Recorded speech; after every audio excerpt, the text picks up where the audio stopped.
I'd like to tell you about the strangest secret in the world. Some years ago, the late Nobel Prize-winning Dr. Albert Schweitzer was being interviewed in London, and a reporter asked him, "Doctor, what's wrong with men today?" And the great doctor was silent a moment, and then he said, "Men simply don't think."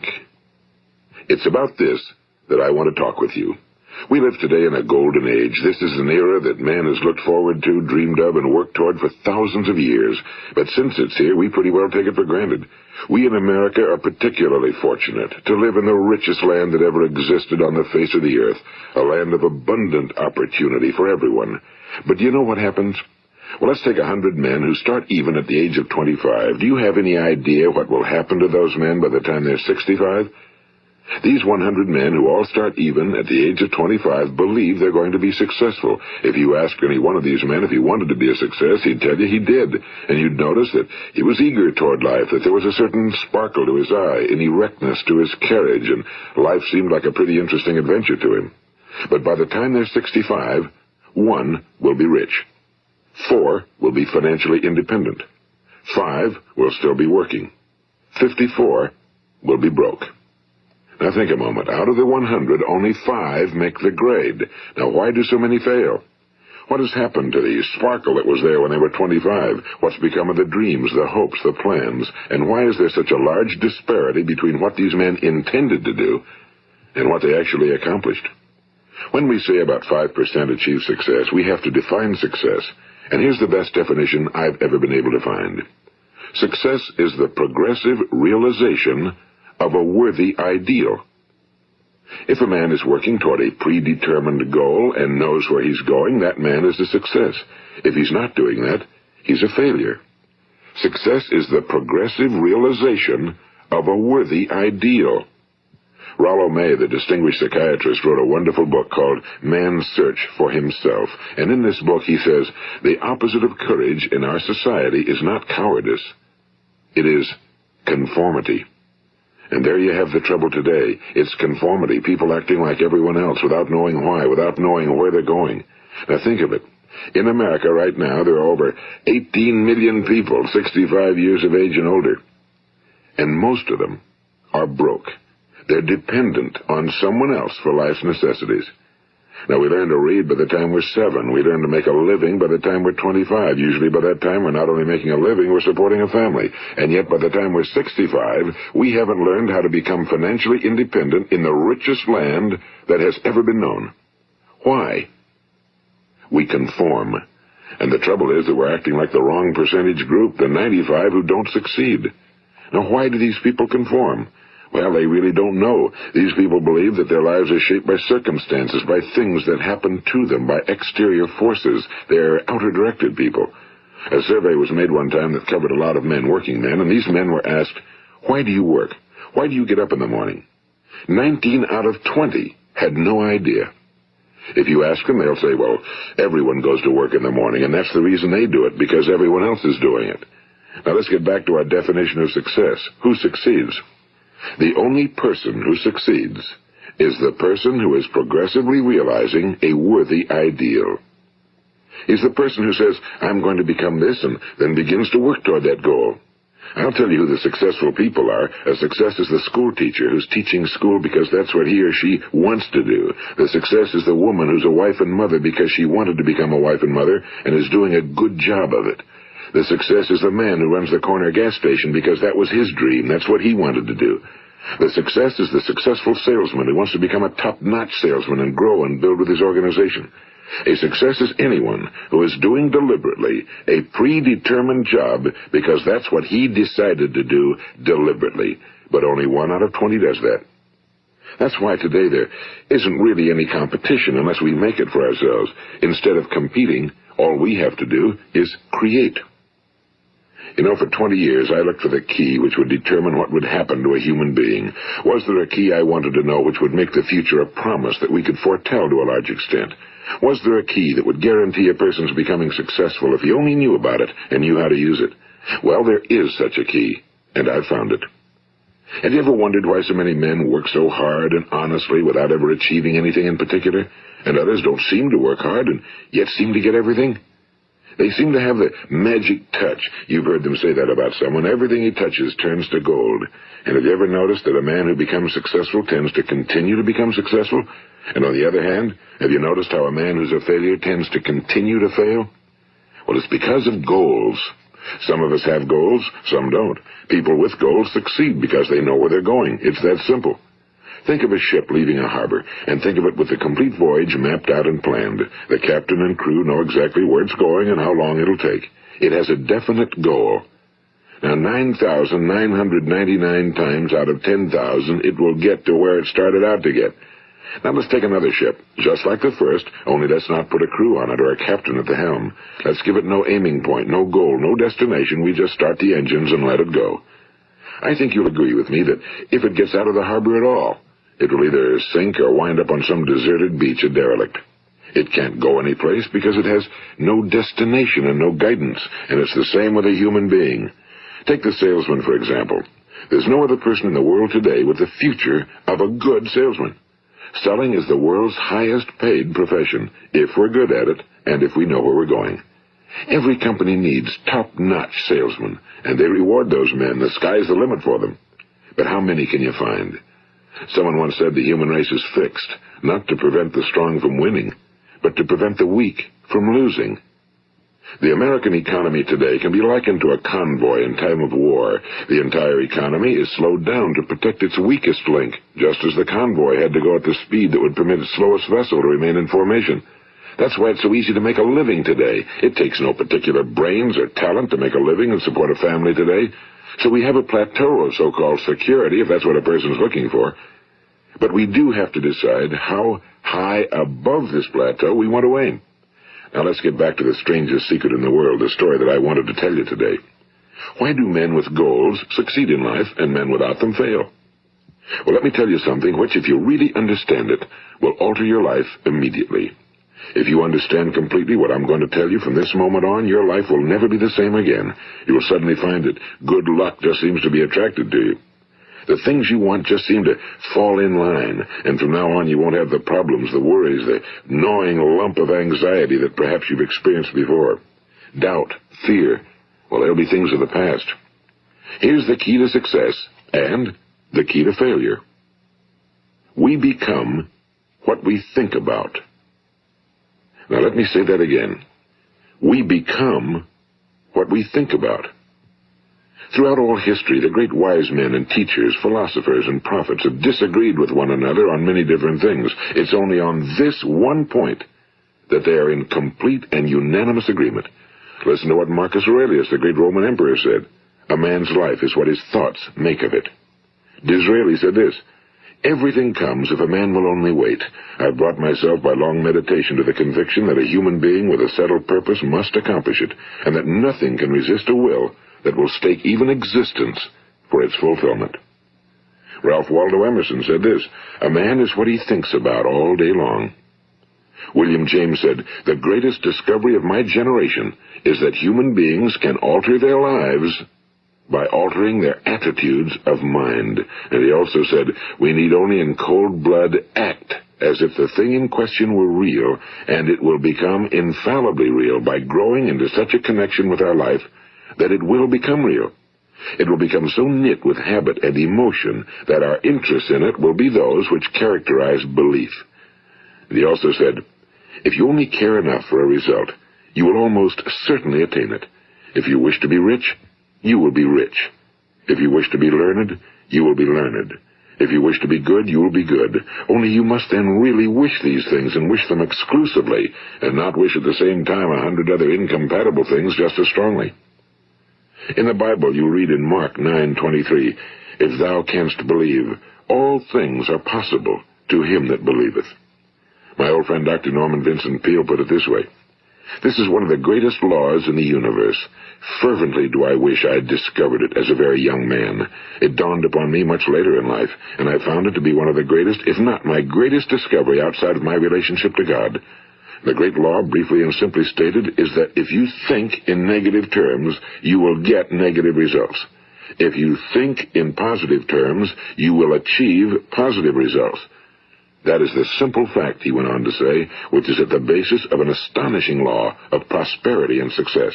In 3 words, believe and succeed. William Shakespeare put it this way: our doubts are traitors and make us lose the good we oft might win by fearing to attempt. George Bernard Shaw said, people are always blaming their circumstances for what they are. I don't believe in circumstances. The people who get on in this world are the people who get up and look for the circumstances they want, and if they can't find them, make them.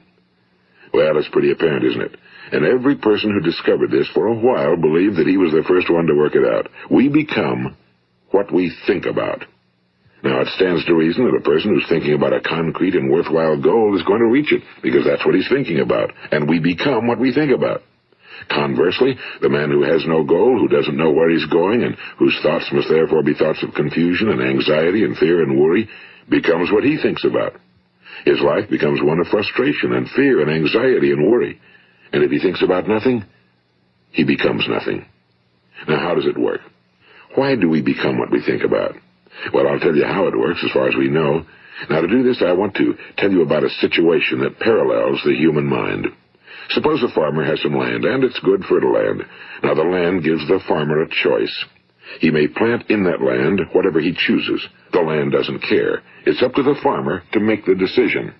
Now, remember, we're comparing the human mind with the land because the mind, like the land, doesn't care what you plant in it. It will return what you plant, but it doesn't care what you plant. Now let's say that the farmer has 2 seeds in his hand. One is a seed of corn, the other is nightshade, a deadly poison. He digs 2 little holes in the earth and he plants both seeds, one corn, the other nightshade.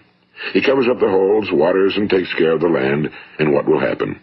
Invariably the land will return what's planted. As it's written in the Bible, as ye sow, so shall ye reap. Now remember, the land doesn't care. It'll return poison in just as wonderful abundance as it will corn. So up come the 2 plants, one corn, one poison. Now, the human mind is far more fertile, far more incredible and mysterious than the land, but it works the same way. It doesn't care what we plant. Success, failure. A concrete, worthwhile goal, or confusion. Misunderstanding, fear, anxiety, and so on. But what we plant, it must return to us. You see, the human mind is the last great unexplored continent on Earth. It contains riches beyond our wildest dreams. It will return anything we want to plant. Now, you might say, well, if that's true, why don't people use their minds more? Well, I think they figured out an answer to that one, too. Our mind comes as standard equipment at birth. It's free, and things that are given to us for nothing we place little value on. Things that we pay money for, we value. The paradox is that exactly the reverse is true. Everything that's really worthwhile in life came to us free. Our minds, our souls, our bodies, our hopes, our dreams, our ambitions, our intelligence, our love of family and children and friends and country, all these priceless possessions are free. But the things that cost us money are actually very cheap and can be replaced at any time. A good man can be completely wiped out and make another fortune. He can do that several times. Even if our home burns down, we can rebuild it. But the things we got for nothing, we can never replace. The human mind isn't used because we take it for granted. Familiarity breeds contempt. It can do any kind of job we assign to it, but generally speaking, we use it for little jobs instead of big, important ones. Universities have proved that most of us are operating on about 10% or less of our abilities. So decide now, what is it you want? Plant your goal in your mind. It's the most important decision you'll ever make in your entire life. What is it you want? Do you want to be an outstanding salesman? A better worker at your particular job? Do you want to go places in your company, in your community? Do you want to get rich? All you've got to do is plant that seed in your mind, care for it, work steadily toward your goal, and it will become a reality. It not only will, there's no way that it cannot. You see, that's a law, like the laws of Sir Isaac Newton, the laws of gravity. If you get on top of a building and jump off, you'll always go down. You'll never go up, and it's the same with all the other laws of nature. They always work. They're inflexible. Think about your goal in a relaxed, positive way. Picture yourself in your mind's eye as having already achieved this goal. See yourself doing the things you will be doing when you've reached your goal. Ours has been called the phenobarbital age, the age of ulcers and nervous breakdowns and tranquilizers, at a time when medical research has raised us to a new plateau of good health and longevity. Far too many of us worry ourselves into an early grave trying to cope with things in our own little personal ways without learning a few great laws that will take care of everything for us. These things we bring on ourselves through our habitual way of thinking. Every one of us is the sum total of his own thoughts. He is where he is because that's exactly where he really wants to be, whether he'll admit that or not. Each of us must live off the fruit of his thoughts in the future, because what you think today and tomorrow, next month and next year, will mold your life and determine your future. You're guided by your mind. I remember one time I was driving through eastern Arizona, and I saw one of those giant earth-moving machines roaring along the road at about 35 miles an hour with what looked like 30 tons of dirt in it. A tremendous, incredible machine, and there was a little man perched way up on top with the wheel in his hands guiding it. And as I drove along, I was struck by the similarity of that machine to the human mind. Just suppose you're sitting at the controls of such a vast source of energy. Are you going to sit back and fold your arms and let it run itself into a ditch? Or are you going to keep both hands firmly on the wheel and control and direct this power to a specific, worthwhile purpose? It's up to you. You're in the driver's seat. You see, the very law that gives us success is a two-edged sword. We must control our thinking. The same rule that can lead a man to a life of success, wealth, happiness, and all the things he ever dreamed of for himself and his family. That very same law can lead him into the gutter. It's all in how he uses it, for good or for bad. This is the strangest secret in the world. Now, why do I say it's strange, and why do I call it a secret? Actually, it isn't a secret at all. It was first promulgated by some of the earliest wise men, and it appears again and again throughout the Bible, but very few people have learned it, understand it. That's why it's strange, and why, for some equally strange reason, it virtually remains a secret. I believe that you could go out and walk down the main street of your town and ask one man after another what the secret of success is, and you probably wouldn't run into one man in a month who could tell you. Now, this information is enormously valuable to us if we really understand it and apply it. It's valuable to us not only for our own lives, but the lives of those around us, our families, employees, associates, and friends. Life should be an exciting adventure. It should never be a bore. A man should live fully, be alive. He should be glad to get out of bed in the morning. He should be doing a job he likes to do because he does it well. One time I heard Grove Patterson, the great late editor-in-chief of the Toledo Daily Blade, make a speech, and as he concluded his speech, he said something I've never forgotten. He said, "My years in the newspaper business have convinced me of several things.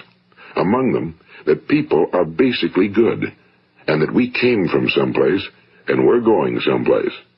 So we should make our time here an exciting adventure.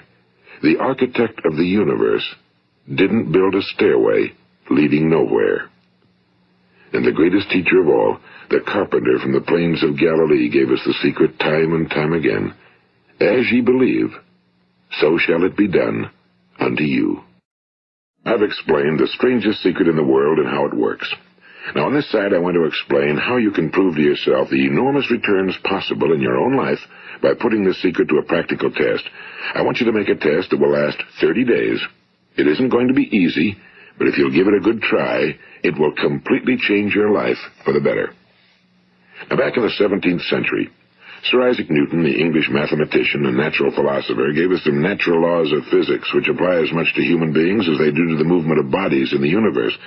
And one of these laws is that for every action, there is an equal and opposite reaction. Simply stated, as it applies to you and me, it means we can achieve nothing without paying the price. The results of your 30-day experiment will be in direct proportion to the effort you put forth. To be a doctor, you must pay the price of long years of difficult study. To be successful in selling, and remember that each of us succeeds to the extent of his ability to sell.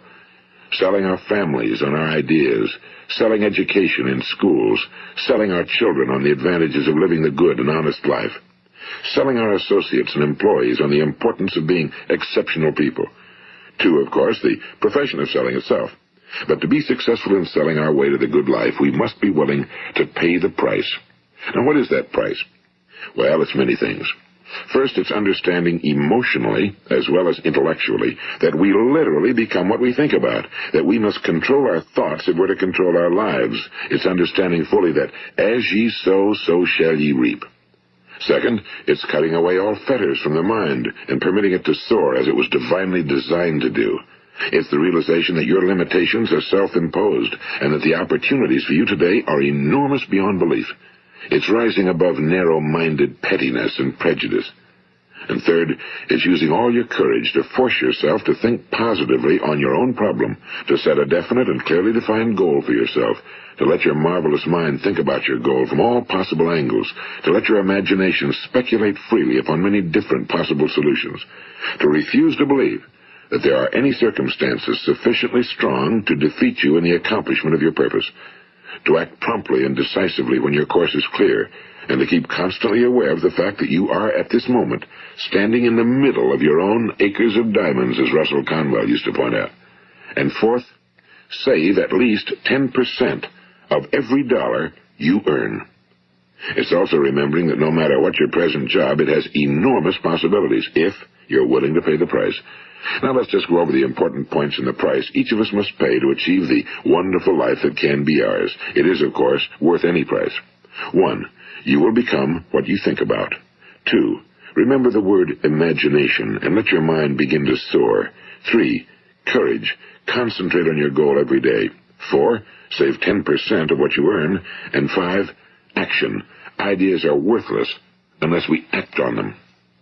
Now, I'll try to outline the 30-day test I want you to make. Keep in mind that you have nothing to lose by making this test and everything you could possibly want to gain. There are 2 things that may be said of everyone.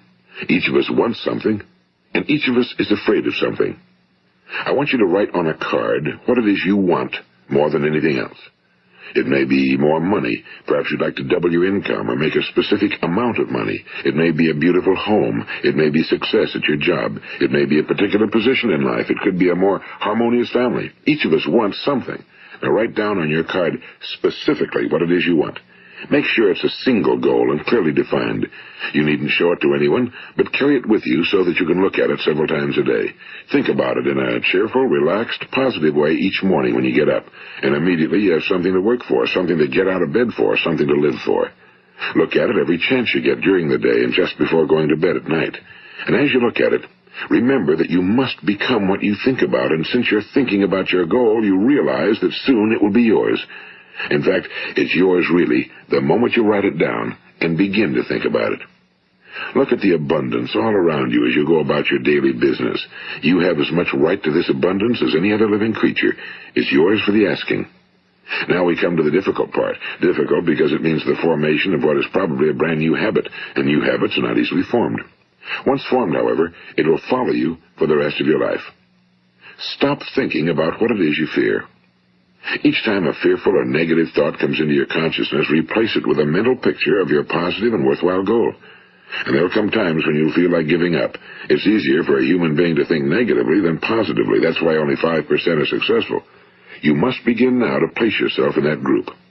For 30 days, you must take control of your mind. It will think about only what you permit it to think about. Each day for this 30-day test, do more than you have to do. In addition to maintaining a cheerful, positive outlook, give of yourself more than you've ever done before. Do this knowing that your returns in life must be in direct proportion to what you give. The moment you decide on a goal to work toward, you're immediately a successful person. You are then in that rare and successful category of people who know where they're going. Out of every 100 people, you belong to the top 5. Don't concern yourself too much with how you're going to achieve your goal. Leave that completely to a power greater than yourself. All you have to do is know where you're going. The answers will come to you of their own accord and at the right time. Remember these words from the Sermon on the Mount, and remember them well. Keep them constantly before you this month of your test. Ask, and it shall be given you. Seek, and ye shall find. Knock, and it shall be opened unto you. For every one that asketh receiveth, and he that seeketh findeth, and to him that knocketh it shall be opened. It's as marvelous and as simple as that. In fact, it's so simple that in our seemingly complicated world, it's difficult for an adult to understand that all he needs is a purpose and faith. For 30 days, Do your very best.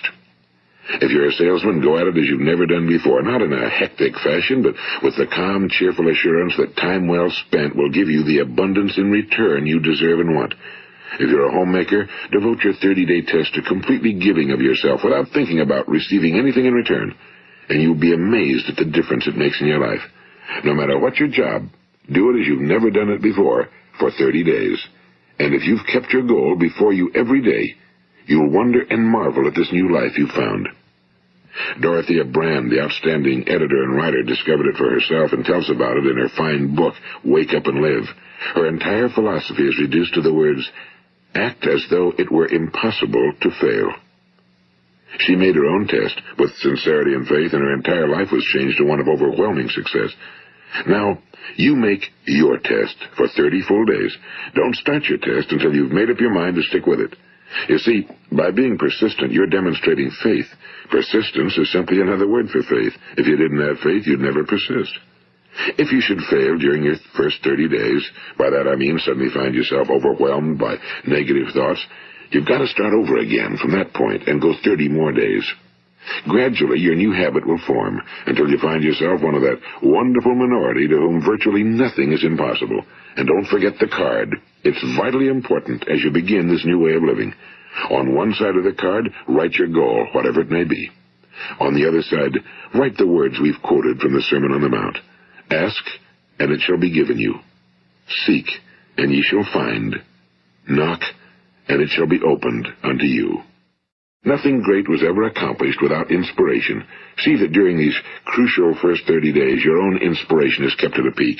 And above all, don't worry. Worry brings fear, and fear is crippling. The only thing that can cause you to worry during your test is trying to do it all yourself. Know that all you have to do is hold your goal before you. Everything else will take care of itself. Remember also to keep calm and cheerful. Don't let petty things annoy you and get you off course.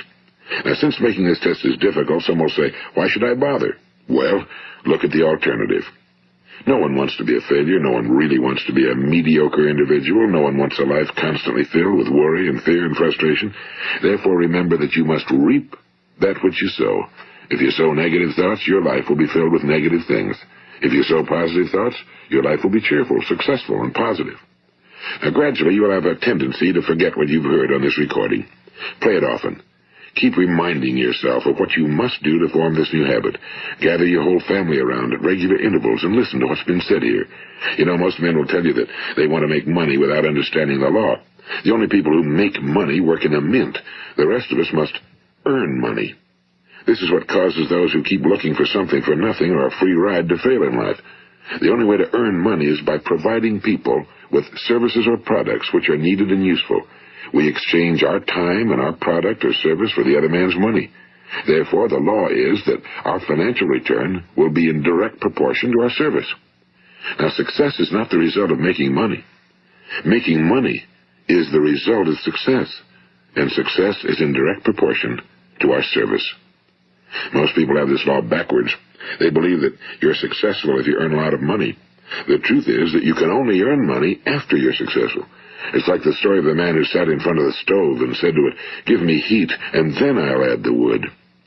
How many men and women do you know, or do you suppose there are today, who take the same attitude toward life? There are millions.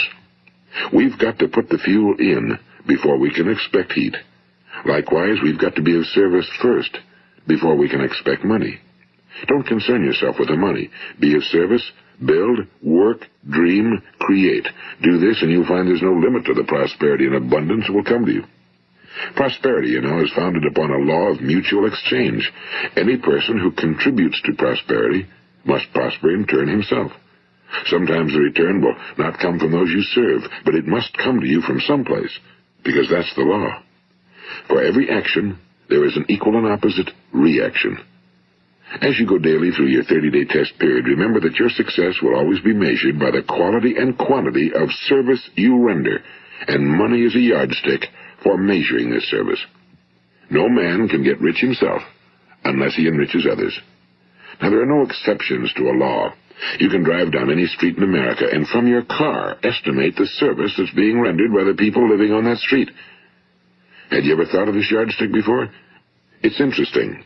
Some, like ministers and priests and other devoted people, measure their returns in the realm of the spiritual, but again, their returns are equal to their service. Once this law is fully understood, any thinking person can tell his own fortune. If he wants more, he must be of more service to those from whom he receives his return. If he wants less, he has only to reduce his service. This is the price you must pay for what you want. If you believe you can enrich yourself by deluding others, you can end only by deluding yourself. It may take some time, but just as surely as you breathe, you'll get back what you put out. Don't ever make the mistake of thinking you can avert this. It's impossible. The prisons and the streets where the lonely walk are filled with people who tried to make new laws just for themselves. We may avoid the laws of man for a while, but there are greater laws that cannot be broken. An outstanding medical doctor recently pointed out 6 steps that will help you realize success. 1. Set yourself a definite goal. 2. Quit running yourself down. 3. Stop thinking of all the reasons why you cannot be successful and instead think of all the reasons why you can. 4. Trace your attitudes back through your childhood and try to discover where you first got the idea you couldn't be successful, if that's the way you've been thinking. 5. Change the image you have of yourself by writing out a description of the person you would like to be. And 6. Act the part of the successful person you have decided to become. The doctor who wrote those words is a noted West Coast psychiatrist, Dr. David Harold Fink. Do what the experts since the dawn of recorded history have told you must do. Pay the price by becoming the person you want to become. It's not nearly as difficult as living unsuccessfully. Make your 30-day test, then repeat it again, and each time it will become more a part of you until you'll wonder how you could ever have lived any other way. Live this new way, and the floodgates of abundance will open and pour over you more riches than you may have dreamed existed. Money? Yes, lots of it. But what's more important, you'll have peace. You'll be in that wonderful minority who lead calm, cheerful, successful lives. Start today. You have nothing to lose, but you have a whole life to win. This is Earl Nightingale, and thank you.